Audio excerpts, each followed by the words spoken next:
ছোট বন্ধুরা যারা আমার চ্যানেলকে সাবস্ক্রাইব করেছো তাদের অসংখ্য ধন্যবাদ। আর যারা এখনও আমার চ্যানেলে সাবস্ক্রাইব করোনি তারা অবশ্যই আমার চ্যানেলকে লাইক ও সাবস্ক্রাইব করে আমার পাশে থেকো, ঠিক আছে?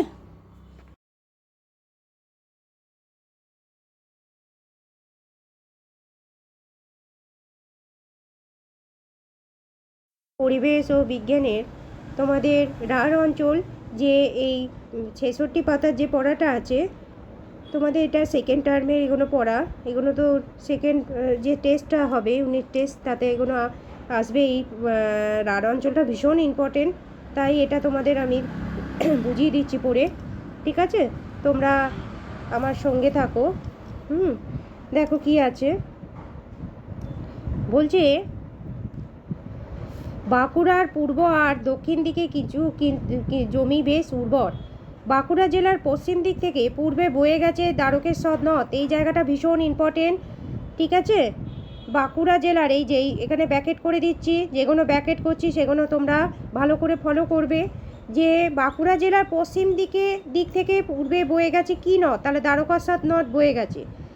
সেই দ্বারকেশ্বর নদ কোথায় গিয়ে পড়েছে? দক্ষিণ দিক থেকে বেঁকে গিয়ে হুগলি জেলায় ঢুকেছে। কোথায় যে ঢুকেছে? না, হুগলি জেলায় ঢুকেছে। দ্বারকেশ্বরের দক্ষিণে শিলাবতী নদী এগুলো দক্ষিণ পূর্বে বয়ে গেছে। পশ্চিম মেদিনীপুরের ঘাটালের কাছে তারা এসে মিলেছে। নাম হয়েছে রূপনারায়ণ। ভীষণ ইম্পর্টেন্ট এটা, যে রূপনারায়ণ নামটা কিভাবে হয়েছে, কোথা থেকে হয়েছে। তাহলে এখান থেকে আমি যেটা বলছি তোমরা দেখো, লক্ষ্য করো যে রূপনারায়ণ নামটা কিভাবে হয়েছে। বলবে বাঁকুড়া জেলার পশ্চিম দিক থেকে পূর্ব দিকে যে দ্বারকেশ্বর নদী বয়ে গেছে সেটা দক্ষিণ দিকে বেঁকে গিয়ে হুগলি জেলায় ঢুকেছে। দ্বারকেশ্বরের দক্ষিণে শিলাবতী দক্ষিণ পূর্বে গেছে। পশ্চিম মেদিনীপুরের এই শিলাবতী, যেটা দ্বারকেশ্বরের দক্ষিণ দিয়ে যে শিলাবতী নদী, সেটা পশ্চিম মেদিনীপুরের ঘাটালের কাছে মিলিত হয়ে সেটার নাম হয়েছে রূপনারায়ণ, ঠিক আছে? বোঝা গেল? আমি নিশ্চয়ই এটা বোঝাতে পেরেছি যে রূপনারায়ণ নামটা কিভাবে হয়েছে। ব্যাকেট দিয়ে দিয়েছে। এই অঞ্চলে আবার আমি বলে দিচ্ছি, দেখো আবার পয়েন্টটা শোনো তোমরা কি বলছে। দ্বারকেশ্বরের দক্ষিণে শিলাবতী নদী। তাহলে দ্বারকেশ্বর নদীটা তোমরা পরিচিত হয়েছ যে বাঁকুড়া জেলার পশ্চিম দিক থেকে পূর্ব দিকে দ্বারকেশ্বর নদী গেছে। আর তোমরা দ্বারকেশ্বর নদী গেছে এবং পরে সেটা দক্ষিণ দিকে বেঁকে গিয়ে হুগলি জেলায় ঢুকেছে। আর দ্বারকেশ্বর দক্ষিণে শিলাবতী নদী দক্ষিণ পূর্বে গেছে এবং পশ্চিম মেদিনীপুরের ঘাটালের কাছে তারা মিলেছে, দিয়ে নাম হয়েছে রূপনারায়ণ। আচ্ছা দেখো, তোমাদের আমি এখানে ম্যাপটা আছে, এই দেখো, দেখতে পাচ্ছ এখানে? দেখো, দার্জিলিং, জলপাইগুড়ি, আলিপুরদুয়ার, তাই তো, কোচবিহার, উত্তর চব্বিশ দিনাজপুর, দক্ষিণ দিনাজপুর, মালদা, মুর্শিদাবাদ, বীরভূম, পুরুলিয়া। এই দেখো, এইখানটা হচ্ছে বাঁকুড়া। এই যে এই জায়গাটা, তাই তো, এই জায়গাটা কি? এই জায়গাটা হচ্ছে বাঁকুড়া। এই যে এখানে পয়েন্ট করেছে, এটা বাঁকুড়া জেলা। তা আমরা এইখান দিয়ে যে দ্বারকেশ্বর নদী এই জায়গাটা দিয়ে বয়ে গেছে, দিয়ে সেটা এসে হুগলিতে মিশেছে। এখানে বলেছে হুগলি জেলায় ঢুকেছে। এটা হচ্ছে উত্তর দিনাজপুর। এই যে বলেছে এটা হচ্ছে উত্তর দিনাজপুর, পশ্চিম মেদিনীপুর, পূর্ব মেদিনীপুর, দক্ষিণ চব্বিশ পরগনা, তাই তো। একদম এই নিচের দিকে দক্ষিণে আছে দক্ষিণ চব্বিশ পরগনা। বোঝা গেলে? এইটা হচ্ছে উত্তর চব্বিশ পরগনা। আচ্ছা, তাহলে দ্বারকেশ্বর নদী আচ্ছা, এখানে কি ইয়েটা আছে দেখছি, দাঁড়াও। এটা হচ্ছে না,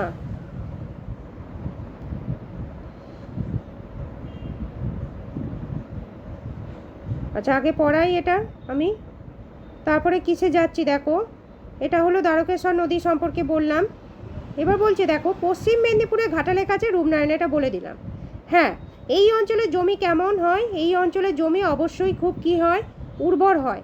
বোঝা গেল? এই অঞ্চলের জমি কি হয়? না, খুব উর্বর হয়। এবার দেখো, বর্ধমানের পূর্ব দিকটা উর্বর জমি। বর্ধমানের পূর্ব দিকটা কীরকম? উর্বর সমভূমি। বর্ধমান কিন্তু উর্বর সমভূমি এলাকা, ঠিক আছে? আচ্ছা, এখানটা আমি মুছে দিলাম। এইখানটা তোমাদের মুন্ডেশ্বরী মাথায় আমার দাগটা পড়ে গেছে। হ্যাঁ, আচ্ছা, এবার দেখো এই যে উর্বর সমভূমি। এবার হুগলির কাছাকাছি দামোদর থেকে বেরিয়েছে কি নদী, এটা আমি ব্র্যাকেট করে দিলাম, মুন্ডেশ্বরী নদী। হুগলির কাছাকাছি যেটা গেছে সেটার নাম কি? হুগলির কাছাকাছি যেটা গেছে সেটার নাম হলো মুন্ডেশ্বরী, ঠিক আছে? মুন্ডেশ্বরী নদী গেছে, এটা হচ্ছে আচ্ছা, তারপরে বলছে দেখো এখানে একটু পশ্চিম দিকে ঘেঁষে দক্ষিণ দিকে গিয়ে মুন্ডেশ্বরী মিশেছে কোথায়? রূপনারায়ণে। কোথায় মিশেছে? না, রূপনারায়ণে মিশেছে মুন্ডেশ্বরী গিয়ে। হ্যাঁ, আচ্ছা, দক্ষিণ দিক দিয়ে গিয়ে মুন্ডেশ্বরী মিশেছে রূপনারায়ণে। বারবার দাগ পড়ে যাচ্ছে, দাগটা তুলে দিয়ে দাঁড়াও একটু, এই যে আন্ডারলাইন করে দিলাম। দক্ষিণে গিয়ে মুন্ডেশ্বরী মিশেছে কোথায়? রূপনারায়ণ। তোমরা রূপনারায়ণ কি আগে আমি পড়িয়েছি, দামোদরের হাওড়া জেলার ভিতর দিকেই দক্ষিণে গেছে, পরে মিশেছে হুগলি নদীতে। রূপনারায়ণ গেঁয়োখালিতে মিশেছে হুগলি নদীতে। মানে কতগুলো তোমাদের ভাগ পাচ্ছ এখানে দেখো। হুগলির কাছাকাছি দামোদর বেরিয়েছে মুন্ডেশ্বরী পশ্চিম ঘেঁষে রূপনারায়ণে গেছে, পশ্চিম ঘেঁষে দক্ষিণে গিয়ে মুন্ডেশ্বরী মিশেছে রূপনারায়ণে। দামোদর হাওড়া জেলার ভিতর দিয়ে গিয়ে দক্ষিণে গেছে, ঠিক আছে, মিশেছে হুগলি নদীতে। রূপনারায়ণও গেঁয়োখালিতে মিশেছে হুগলি নদীতে, এই একটা ব্র্যাকেট দিয়ে দিলাম।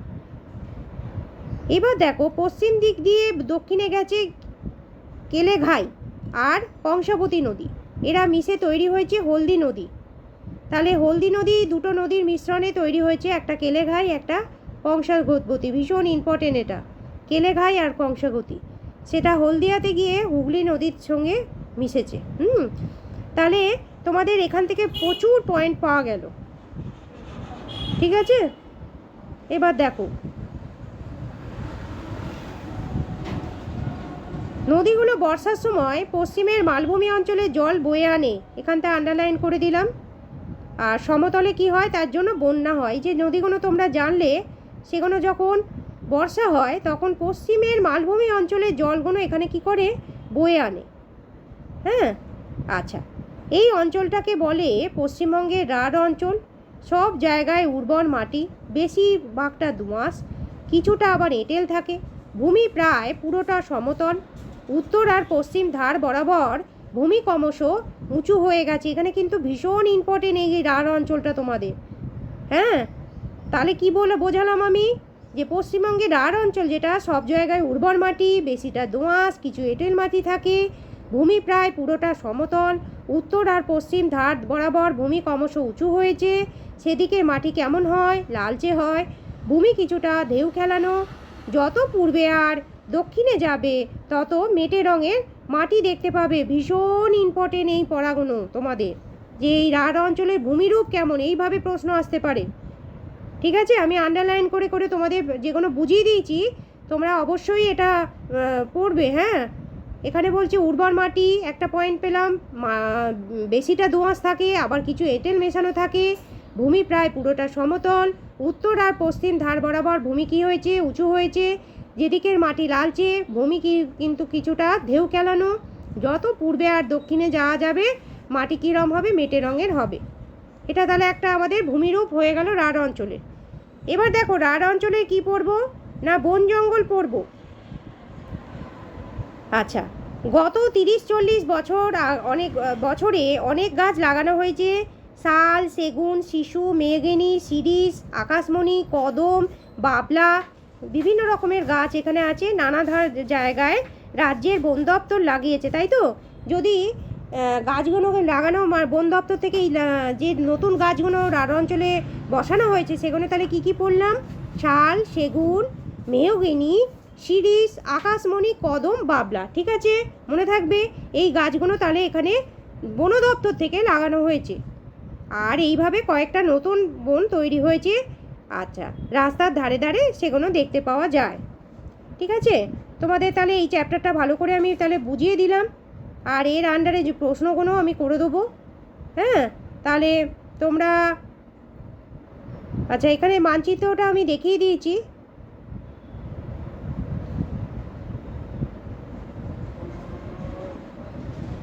হ্যাঁ, এইখানে যেটা আমার দেখাবারে আছে, হ্যাঁ, এই দেখো তোমরা এই যে এইখানে এই মানচিত্রটা আমি তোমাদের দেখিয়ে দিচ্ছি, এটা ভীষণ ভালো করে এখানে নদ নদী সম্পর্কে, এই দেখো নদ নদীর মানচিত্র, এখানে এটা কিন্তু ফলো করো তোমরা, দেখেছো?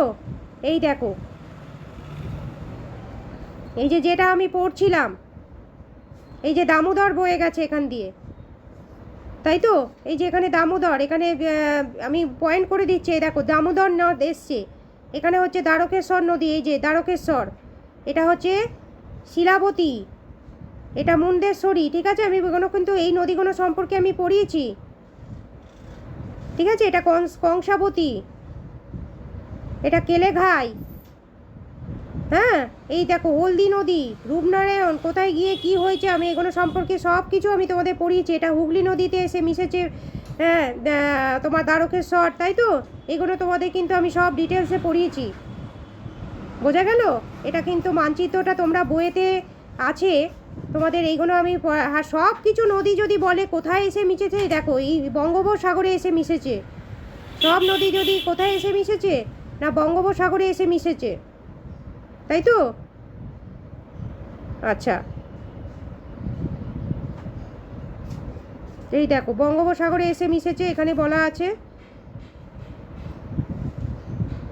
এই যে বঙ্গোপসাগর, এই সব কটা নদী মিলিত জায়গাটার নাম কি? বঙ্গোপসাগর, হ্যাঁ, মনে থাকবে।